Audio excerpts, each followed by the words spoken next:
Yo solía pensar que Arroyo de los Sauces era el lugar perfecto para construir una vida.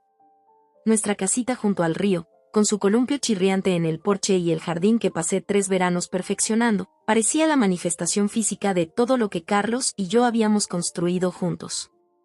5 años de matrimonio, miles de cafés compartidos al amanecer, innumerables sueños susurrados en la oscuridad. Todo parecía tan sólido, tan cierto. Aquel amanecer de abril empezó como cualquier otro. Estaba sentada en la mesa de la cocina, con folletos de viaje esparcidos frente a mí, planificando las vacaciones que había estado ahorrando desde enero. 2 semanas en Asturias, en un acogedor bed and breakfast con vistas al Atlántico. Incluso había encontrado un recorrido por faros que sabía que a Carlos le encantaría, a pesar de que insistía en que no le interesaban las cosas turísticas. Sonreí al imaginar su fingida mala cara cediendo ante una maravilla infantil al llegar. La puerta principal se cerró de golpe y Carlos entró, lanzando sus llaves en el cuenco de cerámica que había hecho en aquella clase de alfarería el verano pasado. Se veía cansado, de ese cansancio que se nota en los huesos por trabajar horas extras en la compañía de seguros durante 3 semanas seguidas. «Hola», dije, levantando la vista de mis apuntes. «Creo que encontré el lugar perfecto para nosotros. Está un poco por encima del presupuesto, pero tienen este increíble». María me interrumpió, apartando la silla frente a mí. «Tenemos que hablar sobre el viaje». Algo en su voz hizo que se me encogiera el estómago. Dejé mi bolígrafo y esperé. «He estado pensando», continuó, sin mirarme bien. «Mis padres quieren llevarme a pescar a la cabaña. La salud de papá no es muy buena y quizás sea la última oportunidad que tengamos de hacer esto juntos». «¿La cabaña?», repetí, tratando de asimilar la información. «Pero nuestro viaje, hemos estado planeándolo durante meses, Carlos». «Lo sé, y lo siento. Pero son mis padres. No puedo decirles que no». Sentí algo duro formarse en mi pecho. «¿Cuándo te lo pidieron?». Él se movió incómodo en su asiento. «Hace un par de semanas». «¿Y me lo dices ahora? 2 semanas antes de que nos vayamos?». Mi voz se elevó a pesar de mis esfuerzos por mantenerla estable. «Ya he reservado el bed and breakfast. Voy a perder el depósito». «Puedes cancelar lo demás», dijo de forma despectiva. «O ir sola. Lleva a Sara o algo así». Lo miré incrédula, mientras la incredulidad me invadía. «Ese no es el punto, y lo sabes». La discusión se descontroló a partir de ahí. Palabras ásperas volaron entre nosotros como metralla, desgarrando años de agravios acumulados. Cuando descubrí que había cancelado mi tarjeta de crédito, mi tarjeta, aquella en la que había mantenido un historial impecable desde la universidad, algo en mí se rompió. «No tenías derecho». Y grité, mi voz rebotando en las baldosas de la cocina. «Eso es control financiero, Carlos. Es malo y lo sabes». «Lo hice para protegernos», respondió. «Cada vez que te alteras por algo, tomas decisiones impulsivas. Sabía que ibas a intentar reservar algún viaje de último minuto para vengarte». «¿Para vengarte? ¿Acaso te oyes?». Sentí lágrimas de frustración ardiendo tras mis ojos. «Esto ya no se trata del viaje.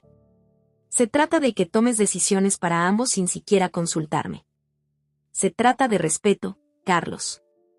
«¿Respeto?». Se rió, sin ningún atisbo de humor. «Viene de ti, que llevas meses planeando estas vacaciones sin preguntar si el momento te iba bien a mí. Simplemente asumiste que yo podía tomarme un descanso cuando tú quisieras». «Yo te pregunté». «En enero te pregunté específicamente si abril te funcionaba y dijiste que sí». Agarré mi teléfono, desesperada por demostrar mi punto. «Puedo mostrarte los mensajes». No lo vi venir. Un instante estaba revisando mis mensajes y al siguiente, un chasquido agudo explotó en mi mejilla. La fuerza de su palma me hizo retroceder tambaleante. Mi cadera se enganchó en el borde de la encimera y el dolor recorrió mi costado. La habitación se inclinó mientras mi visión se nublaba. La expresión en su rostro, sorpresa mezclada con algo más oscuro, fue lo último que vi antes de que mi cabeza golpeara el suelo. El mundo se volvió negro mientras su voz, llena de pánico, llamaba mi nombre desde lo que parecían ser millas de distancia. Desperté con el pitido rítmico de un monitor cardíaco. El techo sobre mí era de un blanco impoluto, salpicado de pequeños orificios. Hospital, pensó mi mente aturdida. Un dolor sordo pulsaba en mi sien, y cuando intenté incorporarme, la habitación giró violentamente. Con calma, me advirtió una voz suave. Una enfermera apareció a mi lado, con ojos amables que se arrugaban en las comisuras. Tienes una conmoción cerebral leve. Necesitas tomarlo con calma. ¿Qué pasó? Pregunté en voz baja, aunque fragmentos ya regresaban a mi memoria, la discusión, la tarjeta de crédito, la palma de Carlos golpeando mi rostro. Tu marido te trajo aquí, dijo con cuidado. Dijo que te caíste y te golpeaste la cabeza durante la discusión. Su expresión me decía que no creía del todo esa versión. ¿Hay algo que quieras contarme sobre cómo te lastimaste, querida? El peso de la verdad se posaba pesadamente en mi pecho. Si lo pronunciaba en voz alta, todo cambiaría. Nuestra vida en Arroyo de los Sauces, el jardín que cuidé con tanto amor, el futuro que habíamos planeado. Todo se fracturaría irreparablemente. Pero al tocarme la mejilla palpitante, sabía que ya lo había hecho. Me golpeó, dije, apenas audible. Mi marido me golpeó. Las palabras flotaron en el aire estéril entre nosotras. La enfermera asintió lentamente, sin sorpresa en sus ojos, solo tristeza. Ya había escuchado esa historia antes. Voy a llamar al doctor, dijo suavemente. Y hay alguien de servicios sociales que puede hablar contigo sobre tus opciones. Opciones. Como si mi vida se hubiera reducido a un test de opción múltiple sin respuestas correctas. Cuando se fue, me volví hacia la ventana, observando las nubes deslizarse por el cielo primaveral. En algún lugar estaba la vida que creí tener, el marido amoroso, la encantadora casa junto al río, las vacaciones en Asturias con recorridos por faros. Ahora todo parecía un sueño, desvaneciéndose más rápido con cada pitido del monitor a mi lado. Carlos no se quedó. No sabía si eso mejoraba o empeoraba las cosas. 3 días. Fue el tiempo que pasé en esa habitación de hospital, con su olor a antiséptico y el constante chirrido de zapatos de suela de goma en el pasillo. 3 días de doctores iluminando mis ojos, pidiéndome que siguiera su dedo, palpando el punto dolorido donde mi cabeza chocó contra el suelo de la cocina. 3 días de sonreír para tranquilizar a las enfermeras mientras evitaba sus miradas compasivas. 3 días esperando a que Carlos entrara por la puerta. Pero nunca lo hizo. ¿Tienes a dónde ir? Preguntó la doctora Patel el día del alta, con su portapapeles pegado al pecho como un escudo. Tenía ojos amables, de un profundo marrón tras unas gafas elegantes, pero no podían ocultar su preocupación. En casa de mi hermana, mentí. Emily vivía a 6 estados de distancia, con 3 hijos y un marido que apenas me soportaba durante las visitas festivas. No podía cargarla con esto. Pero necesitaba decir algo que hiciera marcar la casilla correcta en el formulario de la doctora, algo que detuviera las sutiles sugerencias sobre refugios para mujeres y órdenes de restricción.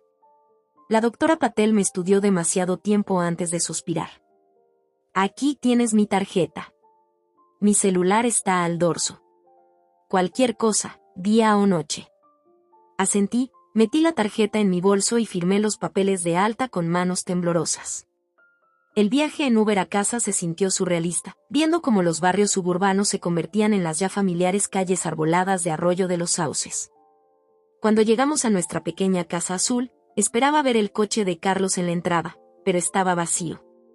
La mezcla de alivio y desilusión batallaba dentro de mí. La casa estaba exactamente como la habíamos dejado, mis folletos de viaje aún esparcidos sobre la mesa de la cocina, 2 tazas de café en el fregadero. La manta arrugada en el sofá donde habíamos visto una película la noche anterior a que todo se desmoronara. Me quedé en el recibidor, sin saber qué hacer a continuación. Siempre me había enorgullecido ser práctica. Después de que mis padres murieron en aquel accidente automovilístico en mi penúltimo año de universidad, me encargué de todo, los arreglos del funeral, clasificar sus pertenencias, vender la casa en la que crecí. Había sido la fuerte para Emily. Pero ahora, mirando el hogar que construí con un hombre que me había golpeado en un arrebato, Toda esa practicidad me había abandonado. Me hundí en el sofá y lloré. Los días se mezclaron después de eso. Llamé por enfermedad a la escuela primaria donde enseñaba segundo grado, agradecida por la directora comprensiva que no hacía demasiadas preguntas. Tómate el tiempo que necesites, María, me había dicho. Tus alumnos te extrañan, pero la señora Blackwell está manejando la clase perfectamente. Pasé horas en la cama, mirando el techo, repasando aquella escena en la cocina una y otra vez. ¿Había habido señales que no noté? ¿Banderas rojas que ignoré a propósito? A lo largo de nuestra relación, Carlos había sido el sereno, la mano firme cuando me sentía abrumada, la voz de la razón durante las discusiones. Sí, a veces podía ser controlador, pero siempre lo atribuía a su naturaleza protectora. Ahora, cada recuerdo se sentía manchado, cada momento tierno, sospechoso. Mi teléfono no dejaba de sonar con mensajes de amigos preguntando dónde me había metido. Respondía vagamente, diciendo que tenía gripe, una emergencia familiar, lo que fuera para mantenerlos a distancia. No podía soportar sus preguntas, su preocupación bien intencionada. ¿Qué les diría? ¿Mi marido me abofeteó tan fuerte que me causó una conmoción y ahora ha desaparecido? Solo la idea me hacía acurrucarme aún más bajo las sábanas. Fue Sara quien finalmente rompió mi aislamiento. Mi mejor amiga desde la universidad llegó a mi puerta 4 días después de que regresé a casa, con los brazos cargados de víveres y una determinación en los ojos. Tus vecinos dijeron que no te han visto en días, comentó, apartándose para entrar en la casa. Y me respondes con palabras sueltas a los mensajes, lo cual no es propio tuyo. Colocó los víveres en la encimera y se volvió hacia mí, suavizando la expresión al ver mi aspecto. Oh, María. No me había mirado al espejo en días, pero podía imaginar lo que ella veía, el moretón amarillento en mi pómulo, las ojeras bajo mis ojos, el cabello sin lavar acumulado en mi cabeza. No tenía fuerzas para mentirle. Y Carlos me golpeó, dije, con palabras que aún me sonaban extrañas. Tuvimos una discusión por un viaje, y me golpeó. El rostro de Sara pasó por un caleidoscopio de emociones, sorpresa, ira, dolor, antes de fijarse en una determinación feroz y protectora. Sin decir palabra, me abrazó tan fuerte que casi me dejó sin aliento. Por primera vez desde aquel día en la cocina, sentí algo distinto a la anestesia. Se quedó conmigo esa noche, durmiendo en el sofá después de ayudarme a cambiar las sábanas de la cama en la que ya no podía dormir.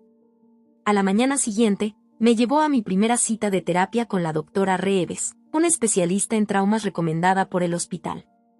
La consulta de la doctora Reeves no era como esperaba, sin sofás de cuero, sin diplomas enmarcados en la pared, solo sillas cómodas, luz suave y una pequeña fuente burbujeante en un rincón. La terapeuta, una mujer de 50 y tantos con rizos salpicados de plata y una voz como miel tibia, dijo después de que yo contara mi historia: quiero que sepas, María, que lo que te pasó no es tu culpa. Ni una pizca. Algo en su seguridad rompió la coraza que había construido a mi alrededor. Pero si no lo hubiera presionado sobre el viaje, empecé. No, me interrumpió suavemente. No hay provocación que justifique la violencia, especialmente de alguien que dice amarte. Pasamos la hora desmenuzando la dinámica de mi relación con Carlos, cómo poco a poco me aisló de mis amigos, cómo controlaba nuestras finanzas a pesar de mi trabajo estable como profesora. Cómo tomaba decisiones importantes sin consultarme y luego me convencía de que era lo mejor. Patrones que nunca había reconocido se pusieron de manifiesto. ¿Es esto abuso? Pregunté al fin, sintiendo que esa palabra era demasiado grande, demasiado dura para lo que había vivido. El abuso le pasaba a otras mujeres, a mujeres sin maestría, con buenos trabajos y casas hermosas. La violencia doméstica existe en un espectro, explicó la doctora Reeves. Lo que describes, el control financiero, el aislamiento, el poder decisorio, son formas de control coercitivo.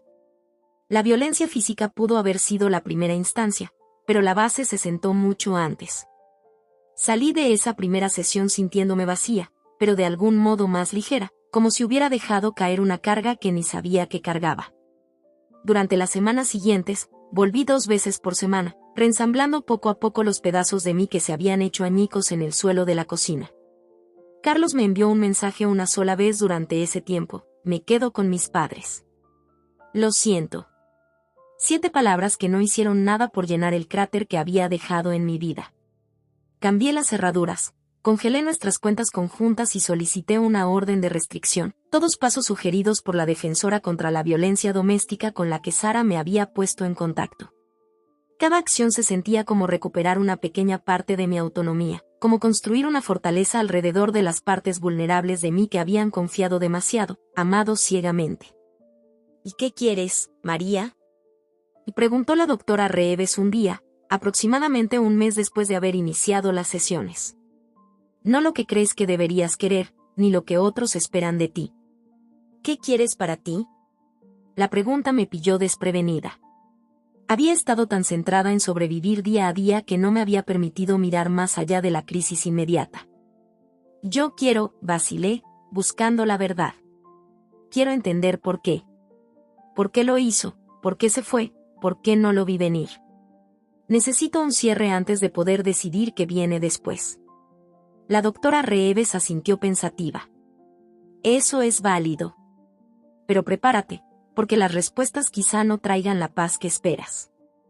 Aún meditando su advertencia, mi teléfono sonó esa misma noche. No reconocí el número, pero algo me impulsó a contestar. María. La voz era vacilante, familiar. Soy Elena. La madre de Carlos. Casi cuelgo. Elena y yo siempre habíamos mantenido una relación cordial, pero había una distancia entre nosotras que jamás habíamos intentado acortar.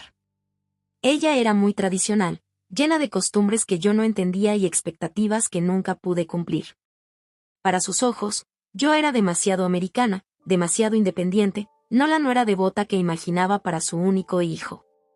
María, por favor, no cuelgues, continuó, con un acento más marcado de lo habitual, revelando su angustia.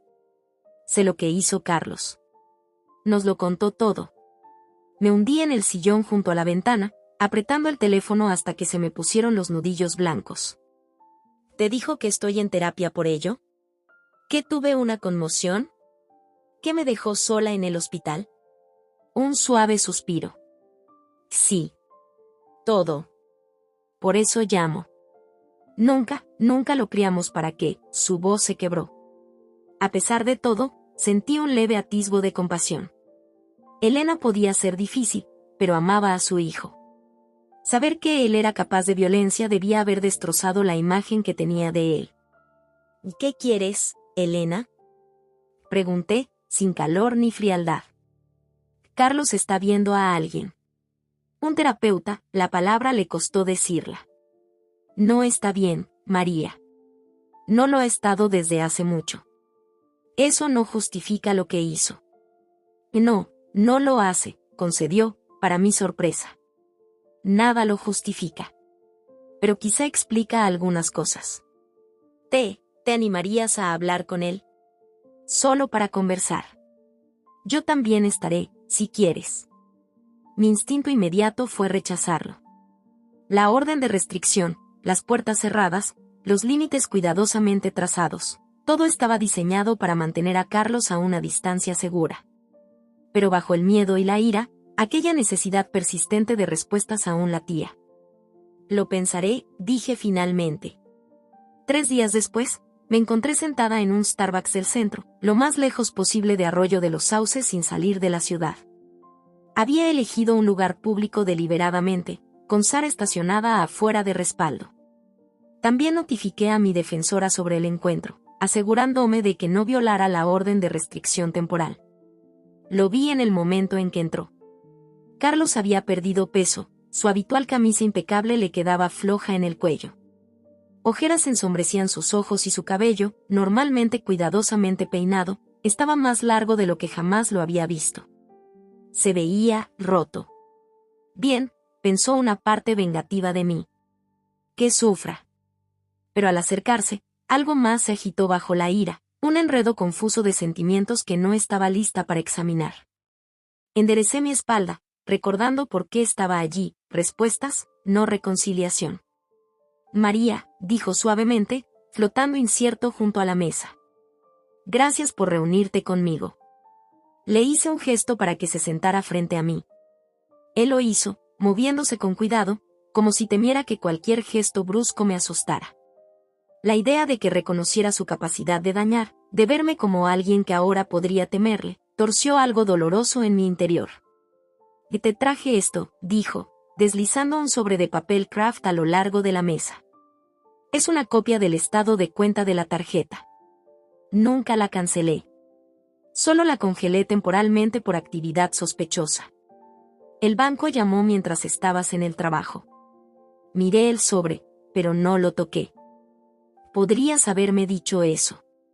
Lo intenté, pero ya estábamos discutiendo, y yo estaba, se detuvo, negó con la cabeza. No, eso no está bien. Debería habértelo dicho con claridad. Me enojé porque asumiste lo peor de mí, y en lugar de corregirte, te dejé creerlo. ¿Esa es tu explicación? ¿Qué te enojaste porque asumí lo peor? Mi voz se alzó ligeramente, atrayendo miradas de las mesas cercanas, para luego bajar. Me golpeaste, Carlos.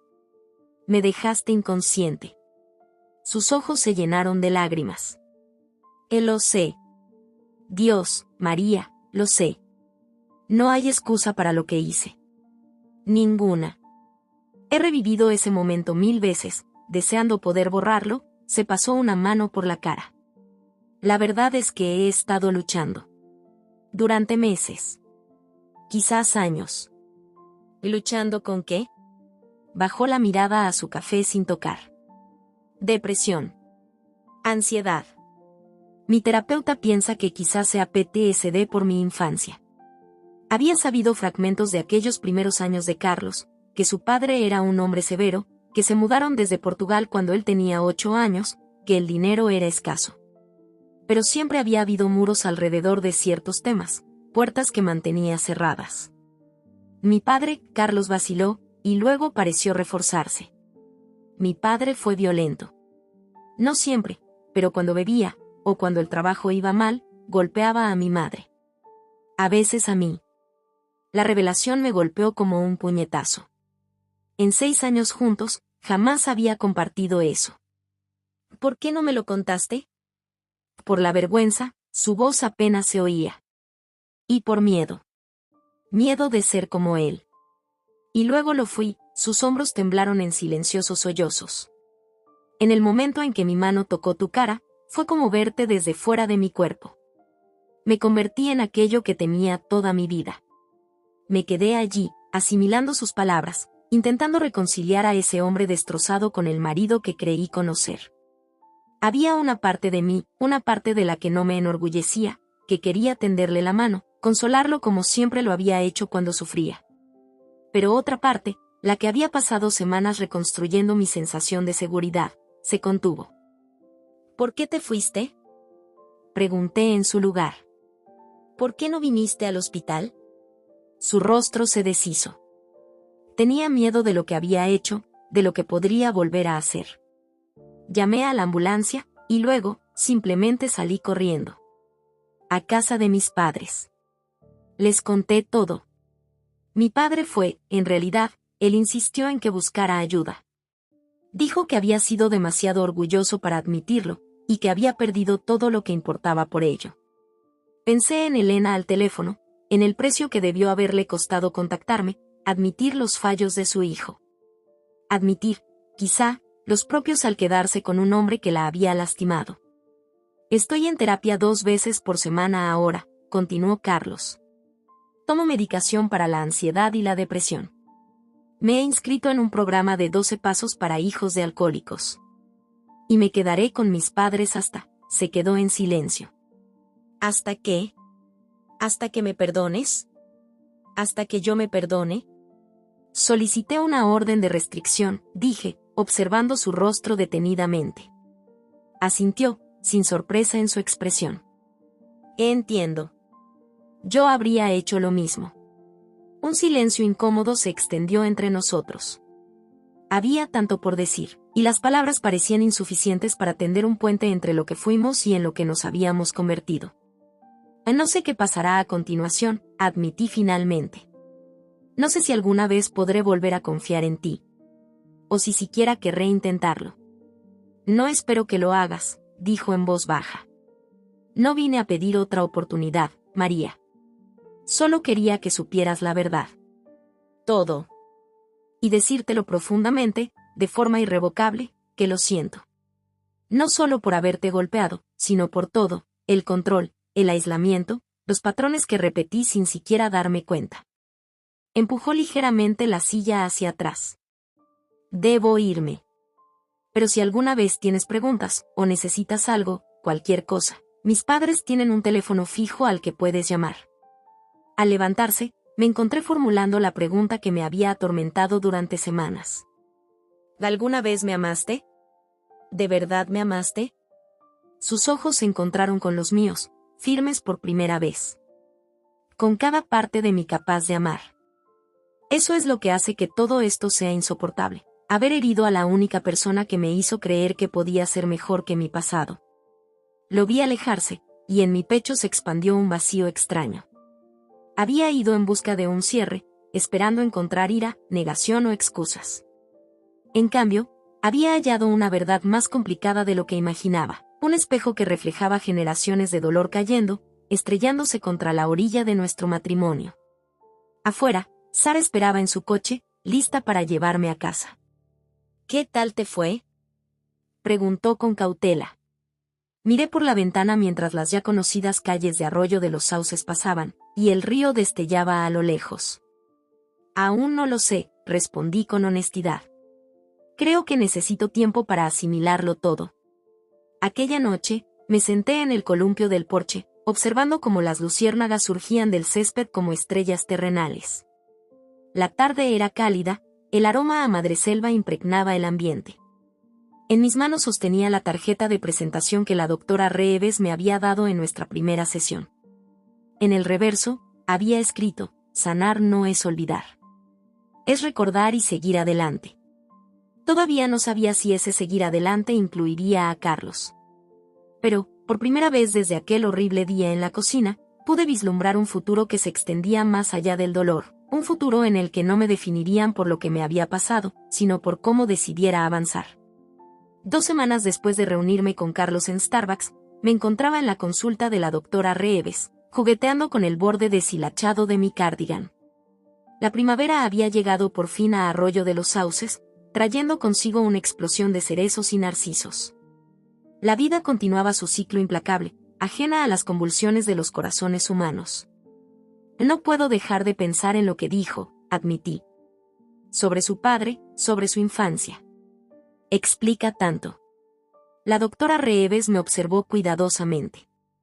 Entender la raíz del comportamiento es importante. Pero entender no te obliga a aceptarlo. Lo sé, me repetí a mí misma una y otra vez durante la última quincena. Pero cuando lo pienso como aquel niño, asustado de su padre, viendo a su madre sufrir, cambia las cosas. ¿Cómo es eso? Luché por articular el revoltijo de emociones que me mantenía despierta cada noche. Me lo hace ver humano de nuevo. Durante semanas, cargué con la imagen de él como un monstruo, alguien capaz de una crueldad inimaginable. Pero ahora lo veo, roto. Alguien que repitió un patrón porque nunca aprendió otra forma. Esa es una perspectiva compasiva, reconoció la doctora Reeves. Y exacta. La mayoría de las personas que causan daño fueron dañadas ellas mismas. Pero, se inclinó hacia adelante, con una mirada seria, eso no significa que tú seas responsable de sanarlo. Tu prioridad debe ser tu propia recuperación. ¿Si los dos no son excluyentes? La pregunta se formaba en mi mente desde aquel día en Starbucks. ¿Y si pudiéramos sanar juntos? La doctora Reeves no cerró la idea de inmediato, lo cual me sorprendió. En cambio, preguntó, ¿te sentirías segura con él? Esa fue la pregunta crucial. El moretón en mi rostro se había desvanecido, pero el recuerdo de ese instante, el golpe, el deslumbramiento, el suelo acercándose, permanecía vívido. Aún no, respondí con sinceridad. Pero creo que, eventualmente, podría. Si hubiera límites. Si ambos buscáramos ayuda. Al día siguiente llamé a Elena. La conversación fue incómoda, forzada, pero al final acordamos una reunión, no con Carlos, sino con su terapeuta, el Dr. Whitman. Una sesión familiar, en cierto modo. La consulta del Dr. Whitman estaba en una casa victoriana reconvertida en el centro, toda de madera oscura y vitrales. Carlos ya estaba allí cuando llegué, sentado rígidamente en una butaca, con las manos juntas entre las rodillas. Al verme, se levantó, luego pareció pensarlo y se volvió a sentar. «Y gracias por venir, María», dijo el Dr. Whitman, guiándome hacia una silla dispuesta de forma que lo enfrentara a él en lugar de a Carlos, un pequeño detalle que me hizo sentir al instante más tranquila. «Carlos me ha contado bastante sobre su relación, pero me gustaría escucharte a ti, si te sientes cómoda». Durante la siguiente hora hablé de nuestro matrimonio, de lo bueno y de lo malo. De cómo Carlos había sido mi roca tras la pérdida de mis padres, pero también de cómo gradualmente me aisló de mis amigos. De cómo me hacía reír como nadie, pero también de cómo tomaba decisiones importantes sin consultarme. De lo segura que me había sentido a su lado, hasta el momento en que ya no lo hice. Carlos escuchó sin interrumpir, con el rostro adusto, mostrando un dolor contenido. Cuando terminé, el Dr. Whitman le pidió que compartiera su perspectiva. Habló de su propio camino en la terapia, de las técnicas de manejo de la ira que estaba aprendiendo, de la medicación que le ayudaba a estabilizarse. «No busco excusas», dijo, mirándome directamente por primera vez. «Pero estoy empezando a entender por qué a veces reacciono de la manera en que lo hago. Mi padre regía nuestro hogar con miedo. Cada decisión le pertenecía a él. Mi madre y yo simplemente existíamos a su alrededor, tratando de no perturbar la frágil paz. Creo que inconscientemente he estado recreando esa dinámica contigo. Controlar las cosas porque me hacía sentir seguro». «Eso tiene sentido», dije suavemente. «Pero no lo hace correcto». No. No lo hace. El Dr. Whitman nos guió a través de una discusión sobre los pasos necesarios si, y era un gran sí, decidíamos intentar reconciliarnos. La lista era desalentadora: continuar con terapia individual, consejería de pareja, un plan de seguridad, revisiones regulares con nuestros sistemas de apoyo separados, y una reintroducción gradual a la convivencia. «Que este será un camino largo», advirtió el Dr. Whitman. «Meses, como mínimo. Quizás más. Y no hay garantías». Carlos asintió, con la mirada sombría. «Entiendo. Y quiero que sepas, María, que respetaré cualquier decisión que tomes. Si consideras que esto es demasiado, que el daño que causé es imperdonable, lo aceptaré». Sus palabras despertaron en mí algo, el reconocimiento del hombre del que me enamoré, el que me sostuvo en mis noches más oscuras tras el funeral de mis padres. Aquel que siempre fue tierno, hasta que dejó de serlo. «Y necesito tiempo para pensar», dije. Durante las semanas siguientes, continué mis sesiones con la doctora Reeves mientras me reunía por separado con el Dr. Whitman. Leí libros sobre vínculos traumáticos, sobre el ciclo del abuso, sobre sanar heridas emocionales. Me uní a un grupo de apoyo para mujeres que habían sufrido violencia doméstica, escuchando historias desgarradoras y, a la vez, inspiradoras. Sara pensaba que estaba loca por siquiera considerar la reconciliación. «Te golpeó, María», me recordaba un día, durante un café. «Eso es el punto de no retorno». «Sé que así parece», respondí, removiendo distraídamente mi late. «Y quizá lo sea. Pero hay una voz interior que sigue preguntando ¿y si? ¿Y si esto fue el fondo del pozo para ambos? ¿Y si pudiéramos construir algo mejor entre las ruinas?». Ella me miró escéptica, pero apretó mi mano con apoyo. «Solo prométeme que tendrás cuidado. Y que te irás si en algún momento te sientes insegura, ni por un segundo». «Te lo prometo». En mayo, Carlos y yo comenzamos terapia de pareja con un especialista en recuperación de violencia doméstica. La doctora Lynn fue directa, sin concesiones en su enfoque. Dejó claro desde el principio que la reconciliación no era el objetivo, la seguridad y la sanación sí lo eran. Si nuestra relación se pudiera reconstruir sobre esa base, perfecto. Si no, tendríamos las herramientas para separarnos de forma saludable. Nuestras primeras sesiones fueron insoportables. Analizamos discusiones de años atrás, descubrimos patrones que ninguno de los dos había reconocido. La doctora Lynn nos presentó ejercicios de comunicación que al principio se sintieron forzados e incómodos, pero que gradualmente se volvieron más naturales. Aprendimos a expresar nuestras necesidades sin culpar, a reconocer los detonantes antes de que se intensificaran, a tomar un respiro cuando las emociones se desbordaban.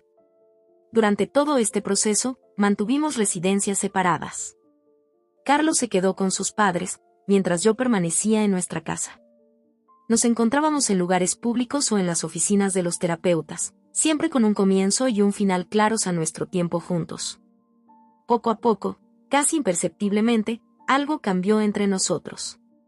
No era perdón, exactamente, eso se quedaba corto para describir el complejo terreno emocional que transitábamos, sino una tímida reconstrucción de la confianza, ladrillo a ladrillo. He estado pensando en lo que dijiste, me dijo Carlos tras una sesión a finales de junio, mientras caminábamos por el parque, manteniendo una distancia respetuosa. Sobre cómo nunca me contaste de tu infancia. Sobre cómo mantuviste esos muros. Asentí, esperando que continuara. Merecías saber con quién te casabas. Todo de mí, no solo lo que yo creía digno. Se detuvo, girándose para mirarme. Sí, si decides darnos otra oportunidad, quiero prometerte transparencia. Nada de secretos, nada de muros. Eso lo necesitaría, dije en voz baja. Honestidad total. La tendrás, dijo, vacilando, y luego añadió. He estado escribiendo en un diario, como sugirió el Dr. Whitman.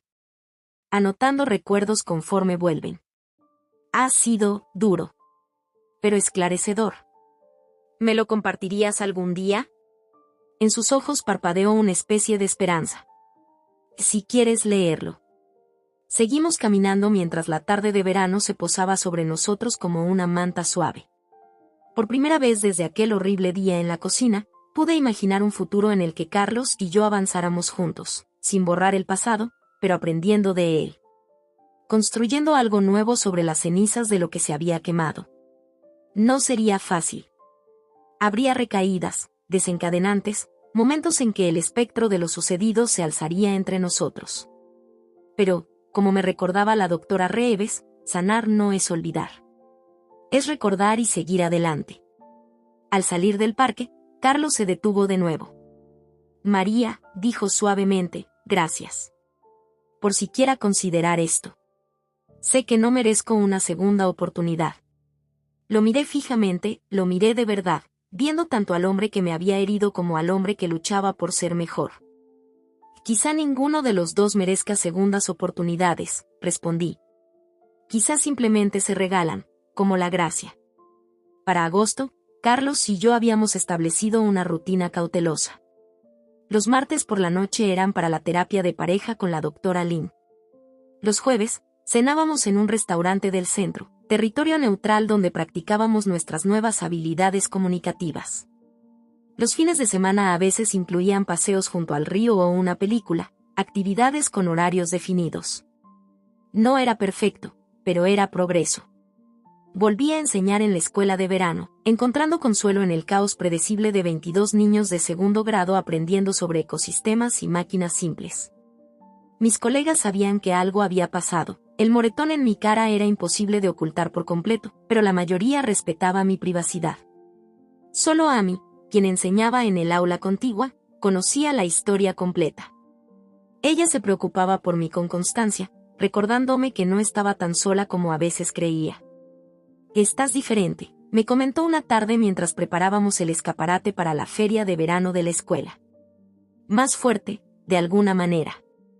Me detuve, con un cartel apenas pegado con cinta, ¿de verdad? Definitivamente. Te enderezas, hablas más en las reuniones del personal. Es como si hubieras encontrado tu voz. Nunca lo había visto de esa forma, pero tenía razón. Los últimos meses me habían cambiado. Cada sesión de terapia, cada conversación difícil con Carlos, cada límite que había establecido y mantenido, fueron pequeños actos para recuperar mi ser. Supongo que el trauma hace eso, dije, alisando el cartel contra la pared. Te obliga a descubrir quién eres de verdad. Amy apretó mi hombro con ternura. Bueno, a quien estés convirtiéndote, me gusta. Aquella noche, mientras Carlos y yo nos sentábamos frente a frente en nuestra mesa habitual en Magnolias, me puse a estudiarlo con nuevos ojos. También él había cambiado. El filo defensivo que siempre marcaba sus palabras se había suavizado. Escuchaba más, interrumpía menos. Cuando expresaba una opinión distinta a la suya, la consideraba en lugar de contradecirme de inmediato. Voy y entregué mi solicitud en el colegio comunitario, dijo, girando la pasta en su tenedor. Para el programa de consejería. Parpadeé, sorprendida. No sabía que lo considerabas. Asintió, con una pizca de emoción rompiendo su habitual expresión contenida. Es algo que sugirió el Dr. Whitman. Usar mi experiencia para ayudar a otros que han pasado por situaciones similares. Podría trabajar con hombres que hayan sido violentos, ayudarles a entender los patrones antes de que, se quedó en silencio, dejando colgar las palabras no dichas. Antes de que hieran a alguien a quien aman, completé. Sí, dejó el tenedor. Sé que eso no borrará lo que me hiciste. Nada lo hará. Pero quizá le dé algún significado a todo esto, ¿sabes? Lo transforme en algo útil. La idea de que Carlos guiara a otros hombres para alejarlos de la violencia, utilizando su doloroso camino como mapa, me conmovió de una forma que no esperaba. Era como ver a alguien transformar su vergüenza más profunda en propósito. Eso me parece realmente valiente, dije con sinceridad. Su teléfono vibró en la mesa, mostrando el nombre de su madre. Frunció el ceño levemente. ¿Todo bien? Y sí, es solo que, mis padres celebran su 40º aniversario el próximo fin de semana. Quieren hacer una pequeña cena familiar. Mi tío y mi tía vienen desde Newark, dijo, dudando. Me preguntaron si vendrías tú también. La invitación me tomó desprevenida. No había visto a Elena ni a Antonio desde antes del incidente. Nuestra única comunicación había sido esas pocas llamadas para organizar los primeros encuentros con Carlos. No lo sé, dije, con la ansiedad revoloteando en mi pecho. Eso se siente como un gran paso. Él lo es, aceptó Carlos. Quizá demasiado. Puedo decirles que no estás lista. Aprecié que no insistiera, que comprendiera mi vacilación. Pero, al meditarlo, me di cuenta de que, eventualmente, si Carlos y yo íbamos a reconstruir nuestra vida juntos, su familia formaría parte de ello. Quizá era mejor enfrentarlos cuanto antes. Lo pensaré, prometí. Esa noche llamé a la doctora Reeves, agradecida de que me hubiera dado su número para situaciones como esta. Las reuniones familiares son complicadas incluso sin tus circunstancias, dijo después de que le expliqué la invitación. ¿Qué es lo que más te preocupa de asistir? Lo pensé. Que me culpen de alguna manera. Que actúen como si nada hubiera pasado, o esperen que simplemente siga adelante. O, peor, que me traten como si fuera frágil o dañada. Esas son preocupaciones válidas. ¿Lo has hablado con Carlos? Aún no. Eso podría ser un buen comienzo. Ve lo que piensa, cómo planea apoyarte si decides ir. La conversación con Carlos al día siguiente fue sorprendentemente productiva. Escuchó mis miedos sin ponerse a la defensiva, incluso cuando expresé inquietudes sobre el rol de sus padres en la formación de su conducta. Hablaré con ellos antes de la cena, prometió. Dejaré claro que deben seguir nuestra pauta, sin presionarnos a ninguno de los dos. Y podemos tener una señal si quieres irte temprano. Sin preguntas. Su disposición a anteponer mi bienestar a las expectativas familiares se sintió como una pequeña victoria. Al final de la conversación, acepté de forma tentativa asistir a la cena de aniversario. El sábado por la tarde me encontré en el porche de la casa de la infancia de Carlos, con el corazón palpitando como si estuviera a punto de pisar un campo de batalla en lugar de asistir a una reunión familiar. Carlos se paró a mi lado, cerca pero sin tocarme, atento a la ansiedad que emanaba de mí. Recuerda, podemos irnos cuando tú quieras, murmuró mientras tocaba el timbre. Elena abrió la puerta, con una sonrisa que, aunque cálida, no alcanzaba a iluminar sus ojos. María. Carlos. Entrad, entrad. Retrocedió, invitándonos adentro. El aroma familiar de su bacalao con patatas y aceitunas inundaba el ambiente, transportándome a incontables cenas familiares de antes de que todo se derrumbara. Antonio apareció desde la cocina, secándose las manos en un paño. Había envejecido desde la última vez que lo vi, con líneas más profundas alrededor de los ojos y su cabello, de antes sal y pimienta, ahora mayormente sal. Al verme, se paralizó por un instante, con una emoción inescrutable cruzando su rostro. María, dijo, con voz áspera. Gracias por venir. La incomodidad inicial comenzó a disiparse cuando llegaron la tía y el tío de Carlos, trayendo consigo esa energía bulliciosa que siempre caracterizaba las reuniones familiares. Nos acomodamos alrededor de la mesa, con platos repletos de la tradicional cocina portuguesa de Elena. Picoteé mi comida, aún demasiado nerviosa para sentir apetito. La conversación fluía a mi alrededor, actualizaciones sobre familiares en Portugal, anécdotas de los inicios del matrimonio de Elena y Antonio, bromas suaves sobre las travesuras de la infancia de Carlos. Era surrealista, estar en ese entorno tan familiar bajo circunstancias tan cambiadas. Noté a Elena mirándome en varias ocasiones, su expresión una mezcla de preocupación y algo que se asemejaba a la culpa. Después del postre, un rico pastel de chocolate cubierto con cáscara de naranja confitada, Antonio aclaró la garganta. Quisiera decir algo, si me lo permiten, dijo, mirando directamente a mí, con las manos firmemente juntas sobre la mesa. María, te debo una disculpa. El ambiente se quedó en silencio. Al lado mío, Carlos se tensó levemente. Antonio, empezó Elena, pero él levantó la mano. No. Esto debe decirse, tomó aire. Lo que mi hijo te hizo, no surgió de la nada. Vino de lo que vio en esta casa. De lo que aprendió de mí. Me quedé inmóvil, casi sin atreverse a respirar. Esto era lo último que esperaba. No fui un buen marido ni padre durante muchos años, continuó Antonio, con voz cargada de emoción. Bebía demasiado. Tenía mal genio. Lastimé a Elena, física y de otras maneras. Extendió la mano hacia la de su esposa. Nunca lo discutimos, ni siquiera cuando se detuvo. Simplemente, fingimos que no había pasado. Y ese silencio, su voz se quebró levemente, ese silencio enseñó a Carlos que la violencia es algo que se debe ocultar, no sanar. Elena secó una lágrima de su mejilla. Deberíamos haber buscado ayuda hace mucho tiempo. Para todos nosotros. Quizá entonces no habría repetido el patrón, completó Carlos suavemente. Miré a la familia, 3 generaciones marcadas por un dolor silencioso, unidas por la sangre y el silencio. Y allí estaban, finalmente dando voz a las heridas que habían cargado durante décadas. Y gracias por decir eso, le dije a Antonio, sorprendida por la firmeza de mi voz. No debe haber sido fácil. Asintió gravemente. En nada que valga la pena es fácil. Mientras ayudábamos a recoger la mesa, Elena me apartó a un lado en la cocina. Quiero que sepas, dijo en voz baja, que decidas lo que decidas sobre tu matrimonio, siempre serás familia para nosotros. Y te apoyaremos, pase lo que pase. Sus palabras, tan inesperadas, hicieron que las lágrimas brotaran en mis ojos. Gracias, susurré. Más tarde, mientras Carlos nos llevaba a casa bajo un manto de estrellas, sentí una extraña ligereza en el pecho. La velada había sido difícil, llena de minas emocionales, pero la habíamos superado juntos. Y lo más importante, habíamos presenciado algo profundo, el comienzo de la sanación, no solo entre nosotros, sino en todo un sistema familiar.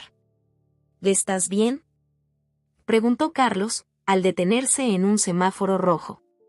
Miré las ya conocidas calles de Arroyo de los Sauces, el pueblo donde habíamos construido nuestra vida, donde nos habíamos desmoronado, y donde, tal vez, pudiéramos encontrar el camino de regreso el uno al otro.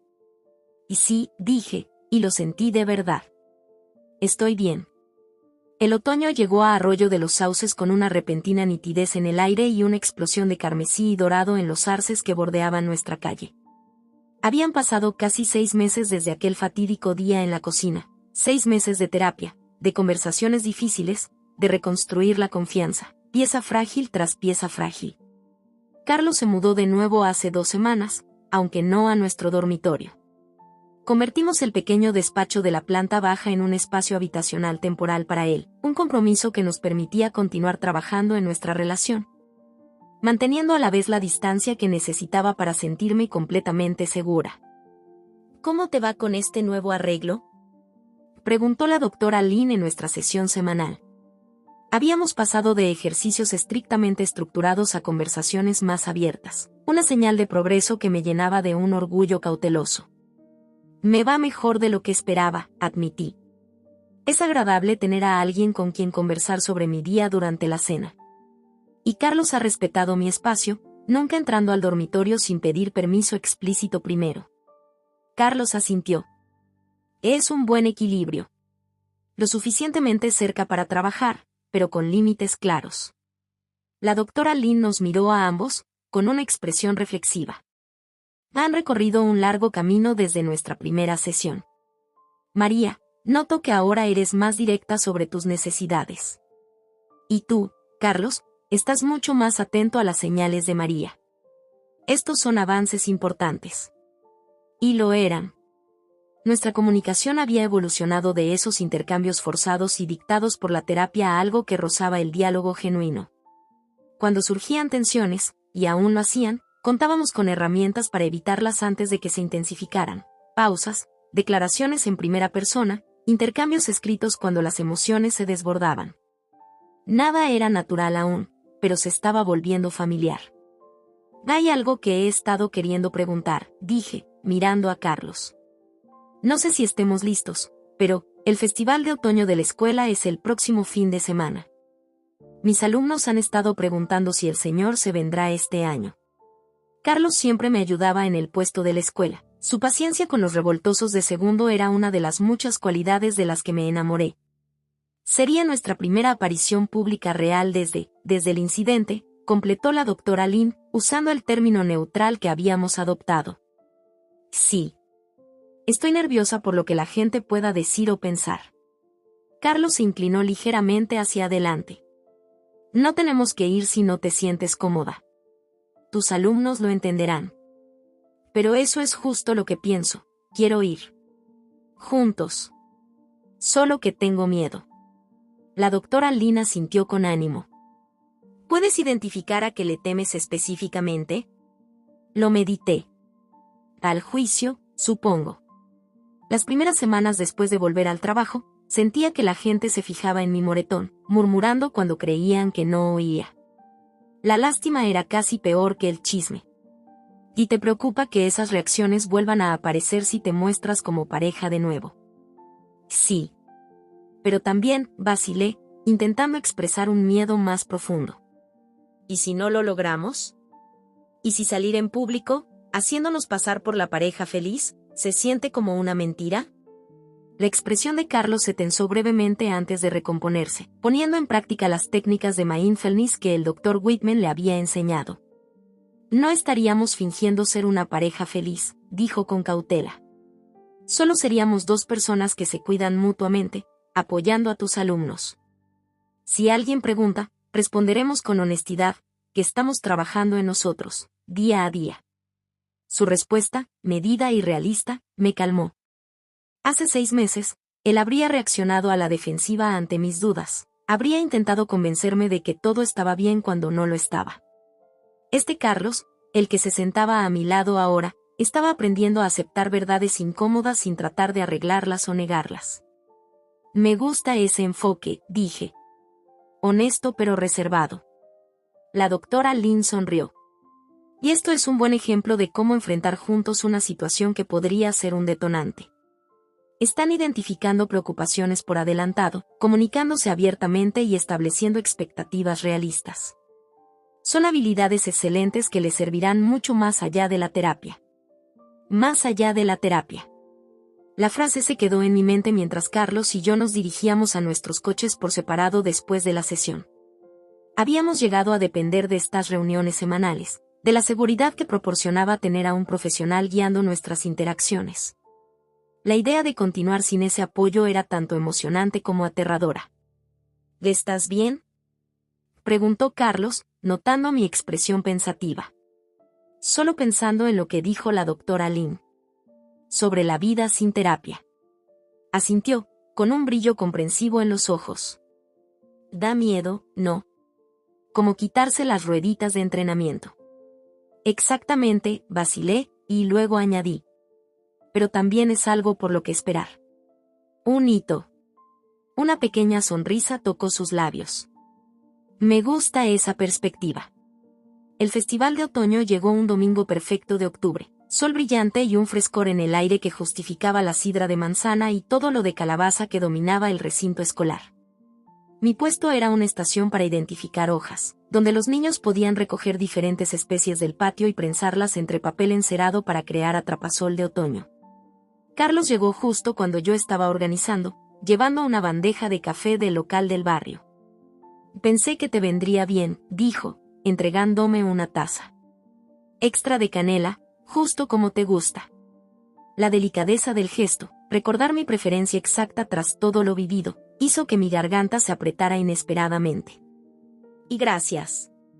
Trabajamos codo a codo mientras las familias llenaban el patio, entrando en un ritmo fácil que me recordó a innumerables eventos escolares de antaño. Carlos se encargó de la estación de prensado de hojas, mientras yo ayudaba a los niños a identificarlas usando guías ilustradas. Cuando mi alumno más revoltoso, Tyler, volcó un contenedor entero de brillantina, Carlos lo limpió sin mostrar ni un atisbo de frustración. «¿Ya eres genial con ellos?», comenté durante una pausa. «Siempre lo ha sido». Él levantó la mirada de donde ayudaba a una tímida infantil a disponer sus hojas en un patrón. «Amo a los niños. Su honestidad. Su resiliencia», dijo, con una vulnerabilidad en la voz. «¿Recuerdas cuando hablábamos de tenerlos nuestros algún día?». La pregunta me tomó por sorpresa. No habíamos hablado de tener hijos desde antes del incidente. Ese sueño había quedado archivado junto a otras víctimas de aquel día. «Lo recuerdo», dije suavemente. «¿Crees que?» empezó y se detuvo. «Perdón. Es demasiado lejano. Un día a la vez, ¿no?». Asentí, agradecida por su autoconciencia, pero la pregunta persistía entre nosotros mientras el festival continuaba. Hubo un tiempo en que nuestro futuro parecía trazado con absoluta certeza, las carreras que ambos amábamos, los hijos que soñábamos, la vida que construíamos en nuestra casa junto al río. Ese futuro se hizo pedazos hace 6 meses y nos habíamos concentrado tanto en el presente, en sanar las heridas inmediatas, que apenas nos atrevimos a mirar hacia adelante. Al terminar de recoger nuestro puesto, me sentí agotada y al mismo tiempo revitalizada.